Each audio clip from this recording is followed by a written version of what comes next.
Hey everyone, today we're going to start our next chapter in advanced chemistry, learning about chemical reactions. So introduction to this chapter, we're going to explore some important aspects about chemical change, and we're going to focus on using chemical formulas to represent reactions and use that as a quantitative information to do a series of formulas. So this section is actually going to focus on something known as stoichiometry, and it's the area of study that examines the quantities of substance consumed and produced in chemical reactions. We're going to do some of those conversions that we did in the last chapter, but we're going to build upon it. So instead of sticking to one compound, we're going to be able to switch between two different compounds. So since we're going to be using chemical equations, we have to understand what a chemical equation is and the different parts of it. A chemical equation is a representative of a chemical reaction, and it uses chemical formulas of the reactants and the products. So the reactants are your starting substance, what you begin with. So for example, down here, H2 is a reactant, and O2 is a reactant, and they're going to be found to the left of the arrow. Product is a substance produced in the chemical reaction. So here in this chemical reaction, our product is water. So if we continue on using this knowledge, we're going to read that last equation with the plus sign means reacts with. So hydrogen gas reacts with oxygen gas, and the arrow means to produce. So to produce water. Again, just to reiterate, reactants are found left to the arrow and products are found to the right of the arrow. And this chemical equation also has something known as coefficients. So coefficients are the numbers in front of the formulas. So they're usually the big numbers. So 2 is a coefficient. Over here, this 2 is a coefficient. A coefficient indicates the relative number of molecules of each kind involved in the reaction. If there is no coefficient listed, such as in front of oxygen, it's to be an understood 1. For chemical equations, there are some important concepts to also know. Atoms can neither be created nor destroyed in any reaction. So if you start with 6 carbon atoms, you have to end with 6 carbon atoms. So chemical equations must have an equal number of atoms of each element on each side of the arrow. You can't just magically get rid of them. And when this condition is met, we said that that is a balanced equation. So in order to get a balanced equation, you have to know the difference between coefficients and subscripts. We've talked about coefficients and you've been familiar with subscripts, but we're going to specifically talk about what happens when you change them. So subscripts tell the number of atoms of each element in a molecule. If you change the subscript, you actually change the identity. It's no longer the same substance you're working with. So for example, the subscript changes the composition of the identity. So here's a 2. These are both subscripts. If you add H2O and you added a 2 to it, it became something completely new, hydrogen peroxide, which you should not drink. Coefficients tell you the number of molecules. So you can change the coefficient and it doesn't change the compound. All it does is change the amount. Other things that chemical formulas tell us is they use symbols indicating the physical state of our reactants or products. For example, we use G for gas, L for liquid, S for solid, and AQ for aqueous. If you aren't quite sure what aqueous means, all it means is it was soluble within water. Here is a good example. CH4 would be considered a gas, oxygen would be considered a gas, CO2 considered a gas, and H2O, while you think of water as a liquid, this is in its gaseous form of water vapor. And another thing, you might also see a little triangle, and that triangle means delta above arrows, and all that delta means that heat was added. Again, here's our example. Let's go in, now that we understand equations, balancing equations. Once we know the formulas of the reactants and the products, we can write an unbalanced equation. We then balance the equation by determining the coefficients that provide equal numbers and types of atoms on the two sides. You only change the coefficients. Do never, ever change the subscripts. Again, if you change the subscripts, you're changing the compound, and you're in fact creating more atoms that were never there to begin with. You should also have your balanced equation in the smallest whole number coefficients.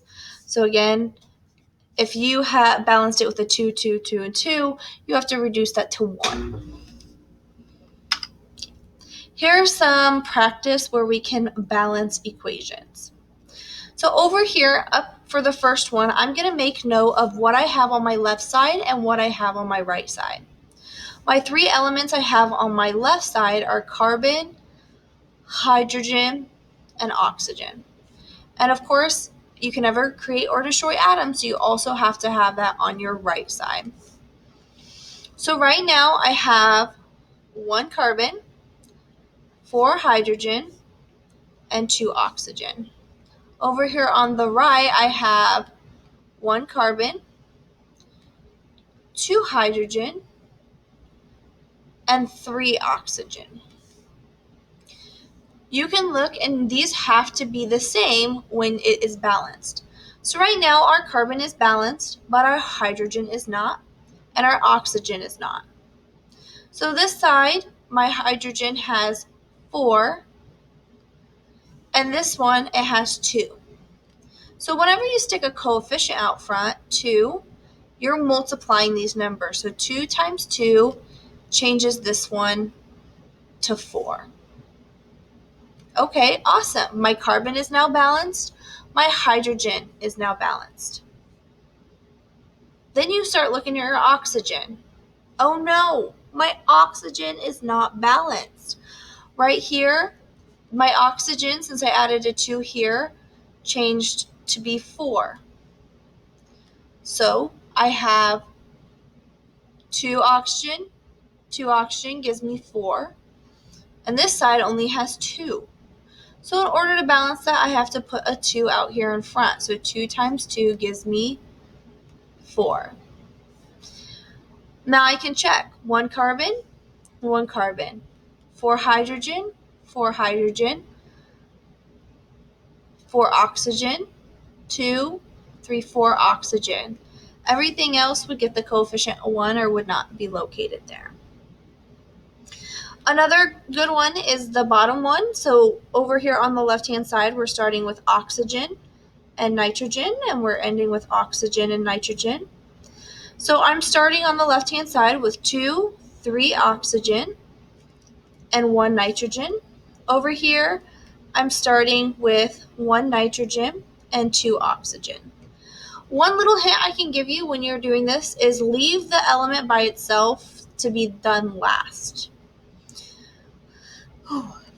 So over here, what we can do is we can put a 2 out front and make this 4 oxygen and 2 nitrogen. When I do that, I only have 1 over here, so I can put a 2 out front to change this to be 2 nitrogen. And now I have 2 oxygen, and 2 oxygen gives me 4. So over here I can see my oxygen on both sides match and my nitrogen on both sides match as well. Okay. So here's some more practice problems. I want you to try to do this on your own and then see how you do, and we can talk through it. Okay, let's get doing on the first one. The first one, you have iron and oxygen, and over here you have iron and oxygen. Here you're starting out with 1, 2, and then here you're starting out with 2, and this one you're starting out with 3. So the easiest hint I can give you again is to not mess with your lone elements until you have to. I like looking at this and saying, okay, my least common denominator between these two is 6. So what times 3 can get me 6? And I'm going to put 2 out front. So this will get me 6, and this will now get me 4 iron. Well, over here, what times 2 can get me 6? So I'm going to put a 3 will get me 6. Now I can see that, hey, my oxygen are now balanced. And I have 4 iron. So over here, I need to put a 4 out front, which will change this to 4 iron. And now you can see that it's the lowest and it is now balanced. Okay. In terms of that second one, we have carbon, hydrogen, and oxygen on the left, carbon, hydrogen, and oxygen on the right. Here we're starting off with 2 carbon, 2 hydrogen, and 2 oxygen. Over here we're starting with 1 carbon, 2, 3 oxygen, and over here 2 hydrogen. So as I stated before, leave the elements that are by themselves for last because that will also help with balancing. So over here, if we want to, we can try to change this to 2 carbon. So this becomes 2 carbon. Now I have 4, 5 oxygen. That just got changed. Okay, so my carbons are now balanced. Technically, my hydrogens are balanced as well. But now I have to mess with this oxygen. And that's where, when you get here, it is going to be trial and error. It might get tricky. So maybe I want to try to do 2 H2O. That's going to change my hydrogen to be 4, my oxygen 4 to be 6, and my carbon is still 2. Then over here, well, my hydrogens no longer match up. So let's try to put 2 in front of here. And that changes me to 4 carbon and 4 hydrogen. Oh no, I messed up my carbon count. So then again, we're going to do a little bit more trial and error. Instead of a 2 here, maybe I would put a 4. So now I have 4 carbon. Let's recount my oxygen. 8, 9, 10 oxygen. So now my carbon matches. My hydrogen matches. Now all I got to do is balance this oxygen. I have 10 on my right side. So what times 2 can get me 10? And you're going to see that it's 5. So over here the balanced is 2, 5, 4, and 1.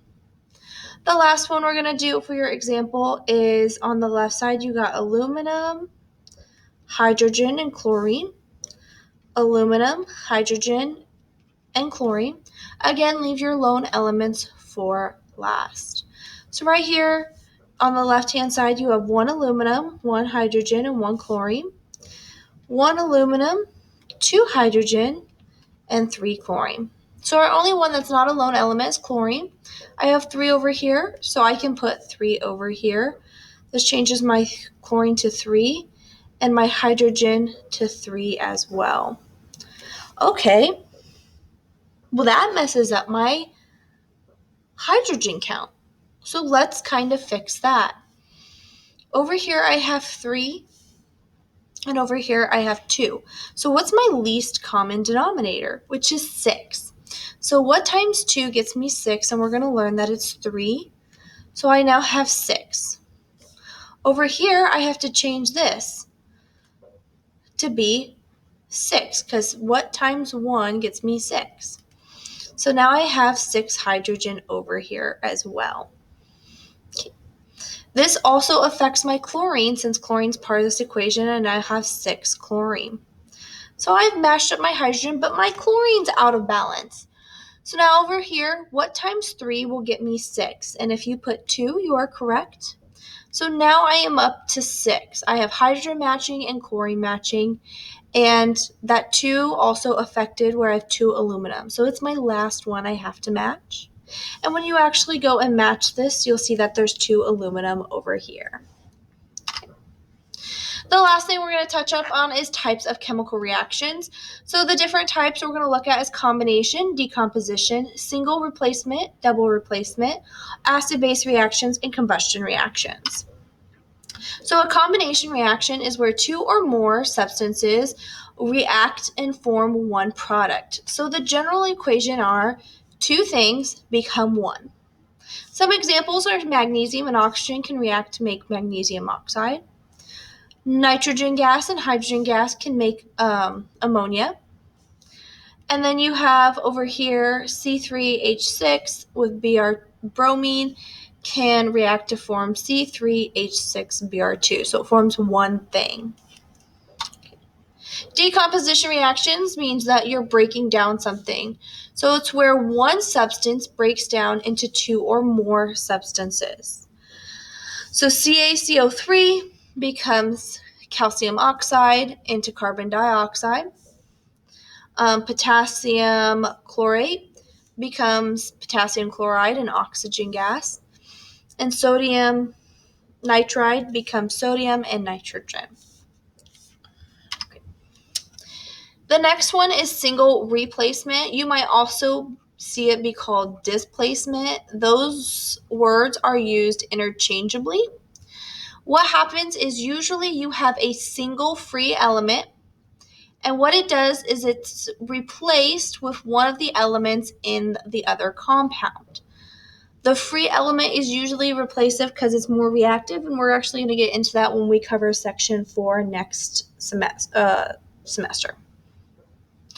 So right here, A is our lone element, and then you have the compound BC. And what happens is that A comes in and kicks out the B, where the B is the lone element, and now A is part of the compound. Here are some examples down here if you would like to look at them. Here you have zinc as a lone element, and what it did was it came in and it pushed out the hydrogen, and now instead of HCl, it's ZnCl. Copper is the lone element, and it comes out and pushes out the silver, and now copper is part of the compound. So a good way to spot these is you have a lone element and a compound, and it gets replaced. Okay. The next one is double replacement. Double replacement, this is often called exchange of partners. What happens is the first ion, or the positive ion, combines with the negative ion of the second, and the positive ion of the second combines with the negative ion of the first. So here's our general equation, A, B, C, D. So A, because the positive ion, would join with the negative, which is D. B would join with C. So AD, CB. Basically, all they did was switch. Here's some good examples of it. You have BaCl, AgNO3. So the Ba is going to go with the NO3. And the Ag is going to go with the Cl. You see that over here. Same thing over here, CaCO3 and HCl. Ca is going to go with the Cl. And then the H is going to go with the CO3. There is a specific type of double replacement known as acid-base reactions. And the way acid-base reactions, they do the same thing. It happens when an acid and a base combine, and they're usually going to form some kind of salt. So salt is basically considered an ionic compound, and water.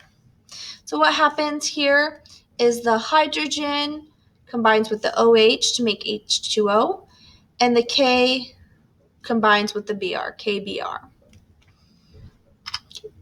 And the last one we're going to talk about is a combustion reaction. These are very rapid reactions, and they produce flame and heat. It most often occurs hydrocarbons. So hydrocarbons are made up of hydrogen and carbon. And what happens is they react with oxygen in the air. Oxygen is a key reactant. If you don't see oxygen, it's typically not a combustion reaction. And then common products usually are carbon dioxide and water vapor. So that's going to be a key giveaway if it is combustion. You're going to see oxygen as one of the reactants, carbon dioxide, which is CO2, and H2O will usually be one of the products.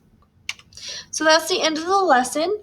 I hope you had a good time watching it, and let me know if anything was confusing or you need help on anything. And I hope you have a good day.